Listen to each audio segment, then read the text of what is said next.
നമസ്കാരം, മലയാളി വാർത്തയിലേക്ക് സ്വാഗതം. കഴിഞ്ഞ 11 ദിവസമായി നമ്മുടെ ഇടയിലുള്ള ഒരു അമ്മയും 2 മക്കളെയും കാണാനില്ല. 11 ദിവസമായി ആ അമ്മയെയും മക്കളെയും കുറിച്ച് യാതൊരുവിധ വിവരവും പോലീസിന് ലഭിച്ചിട്ടില്ല. നമ്മുടെ നാട്ടിലെ പോലീസൊക്കെ എന്ത് പണിയാണ് ചെയ്യുന്നത് എന്ന ചോദ്യം അറിയാതെ പോലും ചോദിച്ചു പോവുകയാണ്. തിരുവല്ലയിലാണ് സംഭവം. തിരുവല്ലയിൽ വീട്ടമ്മയെയും 2 പെൺകുട്ടികളെയും കാണാതായിട്ട് ഇന്നേക്ക് 11ാം ദിവസം പിന്നിടുകയാണ്. നിരണത്ത് വാടകയ്ക്ക് താമസിച്ചിരുന്ന 40-കാരി റീനയെയും മക്കളായ അക്ഷര 8 വയസ്സുകാരി, അതുപോലെ തന്നെ ആൽക്ക എന്ന 6 വയസ്സുകാരി എന്നിവരെയാണ് കാണാതായിരിക്കുന്നത്. ഇവരുമായി ബന്ധപ്പെട്ട CCTV ദൃശ്യങ്ങൾ ഇപ്പോൾ പോലീസിന് ലഭിച്ചിട്ടുണ്ട്. SP നിയോഗിച്ച പ്രത്യേക സംഘമാണ് അന്വേഷിക്കുന്നത്. ഇവരെ കാണാതായി 2 ദിവസത്തിനു ശേഷമാണ് റീനയുടെ ഭർത്താവ് അനീഷ് മാത്യുവും ബന്ധുക്കളും പോലീസിൽ പരാതി നൽകിയത്. ഇത് അന്വേഷണത്തിന് തുടക്കത്തിൽ ഏറെ ദുരൂഹതകൾ ഉണ്ടാക്കിയിരുന്നു. എന്നാൽ ഇപ്പോൾ ലഭിച്ച CCTV ദൃശ്യങ്ങൾ റീനയും മക്കളും എവിടെയോ യാത്ര പോകാൻ ഉറപ്പിച്ച രീതിയിലാണ് ഉള്ളത്. റീനയുടെ മക്കളുടെയും കൈവശം ബാഗുകളും ഉണ്ട്. ഇവർക്കായുള്ള അന്വേഷണം സംസ്ഥാനത്തും ഒട്ടാകെ നടക്കുകയാണ് എന്ന് പോലീസ് അറിയിച്ചിട്ടുണ്ട്.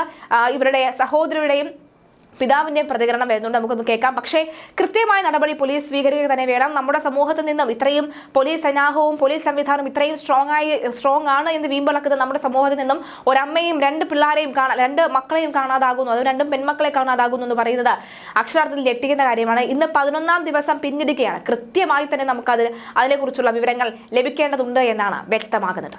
കഴിഞ്ഞ 21ാം തീയതി വ്യാഴാഴ്ച ദിവസം റീനയുടെ ഭർത്താവ് ഒരു 9 മണിയായി, രാത്രി 9 മണിയായപ്പോൾ ഇവിടെ വന്ന് പറയുകയാണ്, ഇതുപോലെ റീനയും പിള്ളേരും ഇവിടെ ഉണ്ടോ എന്ന് ആദ്യം ചോദിച്ചത്. ഞാൻ പറഞ്ഞു ഇവിടെ ഇല്ല എന്ന് പറഞ്ഞു. അന്നേരം പറഞ്ഞു അവളെ പിള്ളേരെയും കാണുന്നില്ല എന്ന് പറഞ്ഞു. അപ്പം ഞാൻ ചോദിച്ചു എന്നാ കാണാതായെന്ന് ചോദിച്ചപ്പോൾ അവൻ പറഞ്ഞു 2 ദിവസമായി കാണാതായിട്ടെന്ന് പറഞ്ഞു. അപ്പം ഞാൻ ചോദിച്ചു 2 ദിവസമായിട്ട് ഇപ്പോഴാണോ നീ വന്ന് പറയുന്നതെന്ന് ചോദിച്ചപ്പം അവൻ എന്നോട് പറഞ്ഞത് ഇത് ഇവിടെ കാണുമെന്ന് വിചാരിച്ചെന്ന്. അന്നേരം ഞങ്ങൾ പറഞ്ഞു എന്നാൽ പോലീസിൽ കൊടുക്കാമെന്ന് പറഞ്ഞപ്പോൾ അവൻ പറഞ്ഞു ഓ വേണ്ട, പോലീസിലൊന്നും കൊടുക്കണ്ടെന്ന് പറഞ്ഞു. ഇവിടെ എല്ലാം നമ്മൾ പോയി അന്വേഷിക്കുകയൊക്കെ ചെയ്തു. നമ്മൾ ചെയ്യാവുന്നതിൻ്റെ പരമാവധി ചെയ്തിരിക്കും. ഇനി ഞങ്ങൾക്കൊന്നും ചെയ്യാനില്ല. ഇനി പോലീസുകാർ ഇത് ചെയ്താൽ ഞങ്ങൾക്ക് എന്തേലും ഞങ്ങൾക്ക് സത്യം പറഞ്ഞാൽ ഇപ്പോൾ പേടിയാണ്. ഇവിടെ വന്നിട്ട് സംസാരിക്കാനോ ഒന്നും പറ്റിയില്ല.